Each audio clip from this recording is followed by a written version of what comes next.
അസ്സലാമു അലൈക്കും വറഹ്മത്തുള്ളാഹി വബറകാതുഹു. പ്രിയപ്പെട്ട സഹോദരങ്ങളെ, അള്ളാഹു പ്രത്യേകം ബഹുമാനിച്ച വിശുദ്ധ മാസങ്ങളിൽ ഒന്നാണ് മുഹറം മാസം. ഇസ്ലാമിക വർഷത്തിൻ്റെ തുടക്കമായ ഈ മാസം വിശ്വാസികൾക്ക് വലിയൊരു അനുഗ്രഹമാണ്. പലരും ഈ മാസത്തിൽ നോമ്പിനെക്കുറിച്ചും അശുറാ ദിനത്തെക്കുറിച്ചും കേട്ടിട്ടുണ്ടാകും. എന്നാൽ വളരെ കുറച്ചാളുകൾ മാത്രമാണ് ഈ മാസം ദുആകൾ സ്വീകരിക്കപ്പെടാനുള്ള മഹത്തായ അവസരമാണെന്ന് മനസ്സിലാക്കുന്നത്.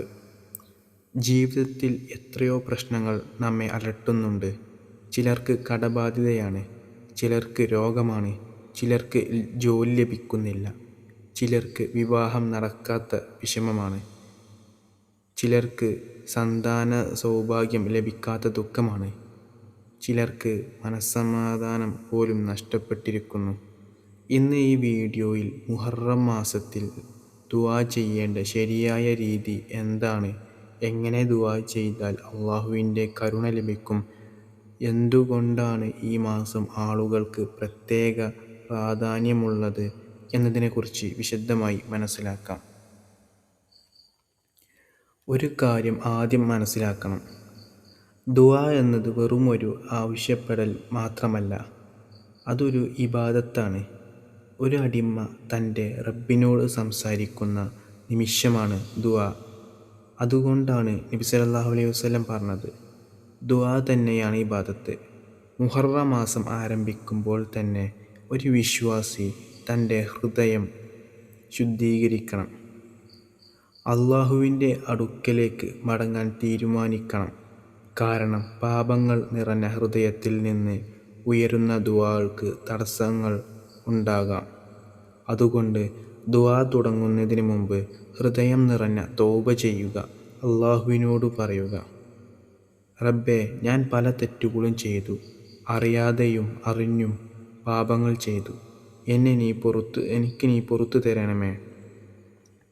അള്ളാഹുവിൻ്റെ കരുണ അതിരുകളില്ലാത്തതാണ്. ഒരു അടിമ ആത്മാർത്ഥമായി മടങ്ങിയാൽ അള്ളാഹു അവനെ ഒരിക്കലും നിരാശനാക്കുകയില്ല. മുഹറം മാസത്തിൽ പ്രത്യേകിച്ച് രാത്രി സമയങ്ങളിൽ ദുആ ചെയ്യാൻ ശ്രമിക്കുക. എല്ലാവരും ഉറങ്ങിക്കിടക്കുമ്പോൾ നിങ്ങൾ എഴുന്നേറ്റ് 2 റക്അത്ത് നിസ്കരിച്ച് അള്ളാഹുവിൻ്റെ മുന്നിൽ കൈകൾ ഉയർത്തി പ്രാർത്ഥിക്കുക. ആ സമയത്ത് നിങ്ങളുടെ ഹൃദയത്തിലുള്ള എല്ലാ കാര്യങ്ങളും അള്ളാഹുവിനോട് പറയുക. കാരണം മനുഷ്യർ മനസ്സിലാക്കാത്ത വേദനകൾ പോലും അള്ളാഹു മനസ്സിലാക്കുന്നു. നമ്മൾ പലപ്പോഴും ദുആ ചെയ്യുമ്പോൾ വേഗത്തിൽ ഫലം ലഭിക്കണമെന്ന് ആഗ്രഹിക്കും. എന്നാൽ ഒരു വിശ്വാസി ഒരിക്കലും നിരാശപ്പെടരുത്. അള്ളാഹു എല്ലാ ദുആകളും കേൾക്കുന്നവനാണ്. ചിലപ്പോൾ നമ്മൾ ആവശ്യപ്പെട്ട കാര്യം ഉടൻ നൽകും, ചിലപ്പോൾ പിന്നീട് നൽകും, ചിലപ്പോൾ അതിലും നല്ലത് നൽകും. മുഹറം മാസത്തിൽ ദുആ ചെയ്യുമ്പോൾ ആദ്യം അള്ളാഹുവിനെ സ്തുതിക്കുക. ശേഷം നബി സല്ലല്ലാഹു അലൈഹി വസല്ലമയുടെ മേൽ സ്വലാത്ത് ചൊല്ലുക. അതിനുശേഷം നിങ്ങളുടെ ആവശ്യങ്ങൾ പറയുക. ഉദാഹരണമായി ഇങ്ങനെ പറയാം: യാ അല്ലാഹ്, എൻ്റെ പാപങ്ങൾ പുറത്തു തരണമേ, എൻ്റെ ഹൃദയത്തിന് സമാധാനം നൽകണമേ, എൻ്റെ കുടുംബത്തെ അനുഗ്രഹിക്കണമേ, എൻ്റെ രോഗങ്ങൾക്ക് ശിഫ നൽകണമേ, എൻ്റെ റിസ്ക് വർദ്ധിപ്പിക്കണമേ, എൻ്റെ ജീവിതം നിനക്ക് ഇഷ്ടപ്പെടുന്ന രീതിയിലാക്കണമേ. ഇങ്ങനെ ആത്മാർത്ഥതയോടെ ദുആ ചെയ്യുമ്പോൾ കണ്ണുനീർ വരികയാണെങ്കിൽ അത് ഒരു വലിയ അനുഗ്രഹമാണ്. കാരണം അള്ളാഹുവിൻ്റെ ഭയത്താലോ സ്നേഹത്താലോ ഒഴുകുന്ന കണ്ണുനീർ വളരെ വിലപ്പെട്ടതാണ്.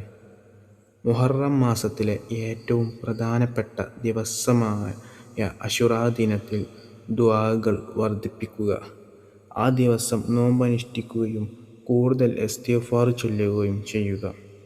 അസ്തഗ്ഫിറുല്ലാഹ് വ അത്തൂബു ഇലൈഹി എന്ന ഈ ദിക്ർ ആവർത്തിച്ചു ചൊല്ലുക. അതുപോലെ ഹസ്ബിയല്ലാഹു ലാ ഇലാഹ ഇല്ലാ ഹുവ അലൈഹി തവക്കൽതു വഹുവ റബ്ബുൽ അർശിൽ അദീം എന്ന ദുആയും കൂടുതൽ ചൊല്ലുക. പ്രിയ സുഹൃത്തുക്കളെ, നമ്മുടെ ജീവിതത്തിൽ അടഞ്ഞുപോയ വാതിലുകൾ മനുഷ്യർക്ക് തുറക്കാൻ കഴിയില്ല. എന്നാൽ അല്ലാഹുവിന് ഒരു നിമിഷം മതി. വർഷങ്ങളായി അടഞ്ഞുകിടക്കുന്ന റിസ്ക്കിൻ്റെ വാതിലുകൾ തുറക്കാൻ അല്ലാഹുവിന് കഴിയും. വിവാഹത്തിൻ്റെ വാതിലുകൾ തുറക്കാൻ അല്ലാഹുവിന് കഴിയും. സന്താന സൗഭാഗ്യത്തിൻ്റെ വാതിലുകൾ തുറക്കാൻ അല്ലാഹുവിന് കഴിയും. രോഗശമനത്തിൻ്റെ വാതിലുകൾ തുറക്കാൻ അല്ലാഹുവിന് കഴിയും. അതിനാൽ മുഹറം മാസം വെറുതെ കടന്നു പോകാൻ അനുവദിക്കരുത്. ഈ ദിവസങ്ങളെ ദുആ കൊണ്ടും ദിക്റ് കൊണ്ടും ഖുർആൻ പാരായണത്തിലൂടെയും ജീവിതാക്കുക.